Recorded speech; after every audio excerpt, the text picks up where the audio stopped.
फर्क है एक, हिंदुस्तान में उन्होंने आजादी के फौरन बाद जागीरदारी की जड़ें हिला के रख दी। पाकिस्तान में मुमकिन है कोई मोदी आए आगे? मोदी अच्छा है बुरा है ये एक और बहस है, उनकी अप्रोच ठीक है नहीं ठीक है और बात है। मुंह उठा के कह देते हैं बंदर चाय बेचने वाला, फख्र करो।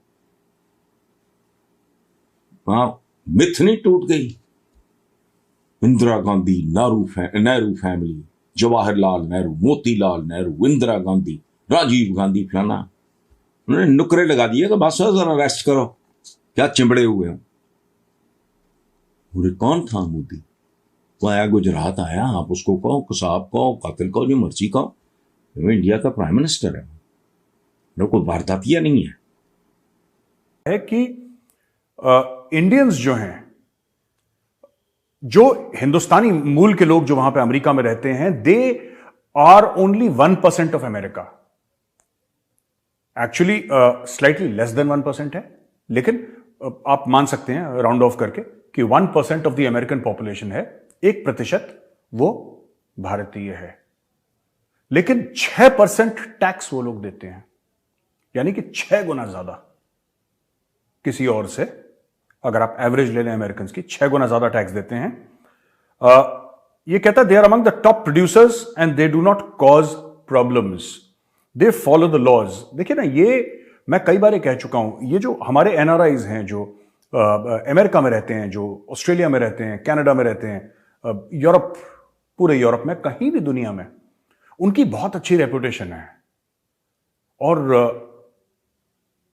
ये कैसे होता है? मतलब ये होता है संस्कार से। आप कभी भी देखिए, अपने संस्कार ठीक करो और आप भी सक्सेसफुल हो जाओगे। सारा खेल संस्कारों का है, वैल्यूज का है, एजुकेशन का है। जो इंडिया की टोटल स्टोरी है ये यही है, यही है ये जो माँ बाप ने संस्कार दिए हैं। इसके अगर आप एजुकेशन निकाल दें, भारत का जो एक पैशन है, जिसको कहते हैं ना कि जुनून के तौर पे जो इंडियंस फॉलो करते हैं एजुकेशन को, मैं सिर्फ आईआईटी आईआईएम्स की बात नहीं कर रहा, सभी के साथ यही हाल है यहाँ पे, राइट? जिस जुनून की तरह वो एजुकेशन को फॉलो करते हैं और अपनी जो सांस्कृतिक विरासत है उसको आगे ले जाते हैं, अपने कल्चर को आगे ले जाते हैं, अपनी जो जो मान मर्यादाएं हैं, जो अपना जिसको कहते हैं संस्कार हैं, अपनी वैल्यूज हैं, उसको आगे ले जाते हैं। माँ बाप का आशीर्वाद है। यही है इंडिया का मामला कि उस पर गए।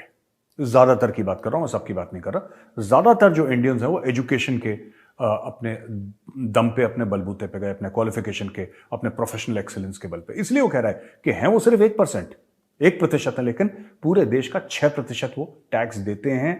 1 में से 5 कह रहा है कि मेरी कॉन्स्टिट्यूंसी में, ये बता रहा है जो कांग्रेसमैन, ये इसके वर्ड्स हैं कि 1 में से 5 तो डॉक्टर इंडियन है मेरी कॉन्स्टिट्यूंसी में। ये लोग रूल्स फॉलो करते हैं और इंटीग्रेट हो जाते हैं सोसाइटी के अंदर, राइट? यानी कि आपको ये नहीं दिखेगा कि हिंदुस्तानियों ने कोई डाका डाल दिया, बैंक रॉबरी कर दी, कुछ वहां पे मर्डर कर दिया। मतलब कभी किसी का वन ऑफ केस कोई डिस्प्यूट हो गया, वो अलग चीज है।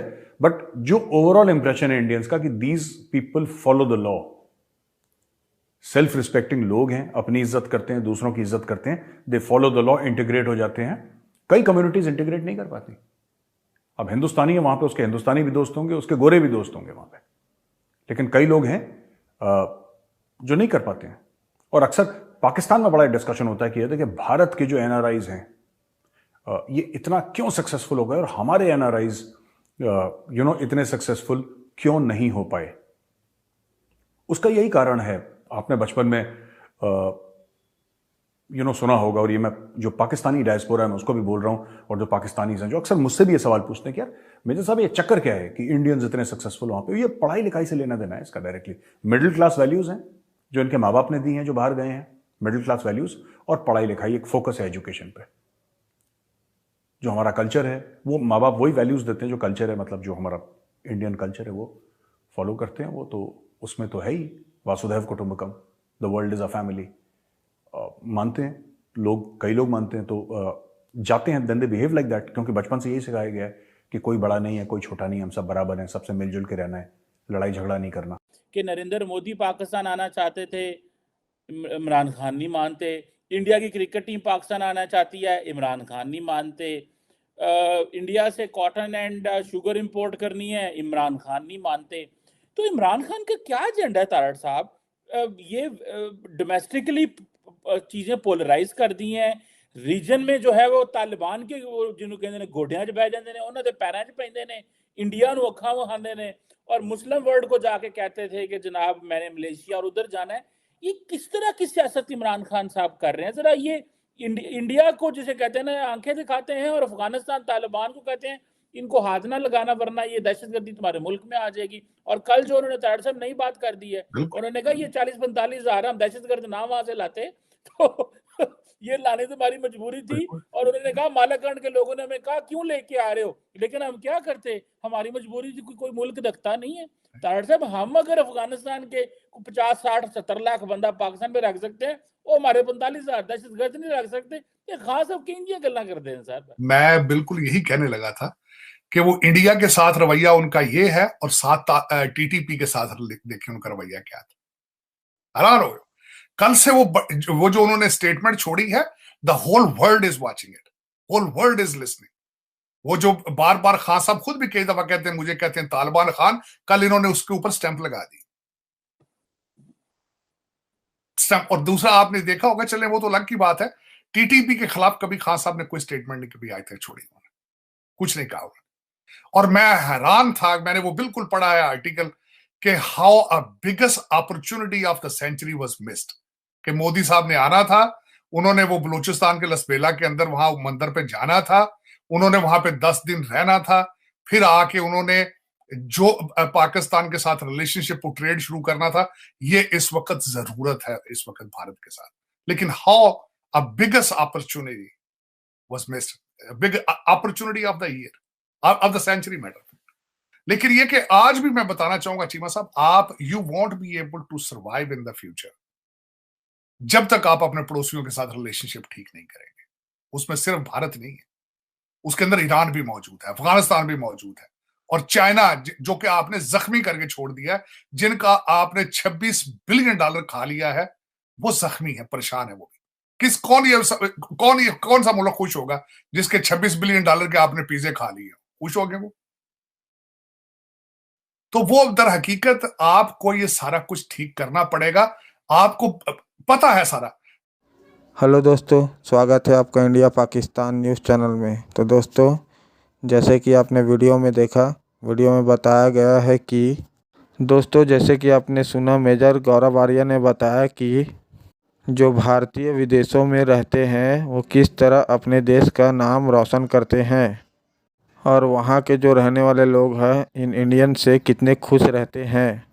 लेकिन वहीं पर पाकिस्तान की बात की जाए तो पाकिस्तान के लोगों को ये अभी तक समझ ही नहीं आया कि भाई संस्कार क्या होते हैं और हमें किस तरह से विदेशों में रहकर बिहेव करना होता है। अब ये सब चीज़ें जाहिर सी बात है माता पिता ही देते हैं, लेकिन जब माता पिता की सोच ही जिहादी जैसी होगी तो उसके बच्चे क्या करेंगे? उनके भी सोच में जिहादीपन का फ़र्क तो आएगा ही। जब माता पिता की सोच ही जिहादी जैसी होगी तो बच्चे के सोच भी जिहादी जैसा ही होगा। उसमें बच्चे की कोई गलती भी नहीं होगी, उसका सोचना ही जिहादी जैसा ही होगा। हालात इस समय पाकिस्तान के इतने ज़्यादा ख़राब हैं कि लोग भूखे मर रहे हैं। अब ऐसे में जुल्फ़िकार अली भुट्टो का एक बयान जो अभी बहुत चर्चा में है, उन्होंने कहा था कि घास की रोटी खाएंगे लेकिन परमाणु बम बनाएंगे। फ़िलहाल अभी पाकिस्तान में महंगाई से पूरी तरह त्राहिमाम ही मचा हुआ है। आटे के लिए भगदड़ मचती है जिसमें लाइन में खड़े लोगों की मौत हो जा रही है, लेकिन इस समय भी पाकिस्तान को परमाणु बम की पड़ी हुई है। पाकिस्तान में सरसों तेल की कीमत अब 532 रुपये हो चुकी है।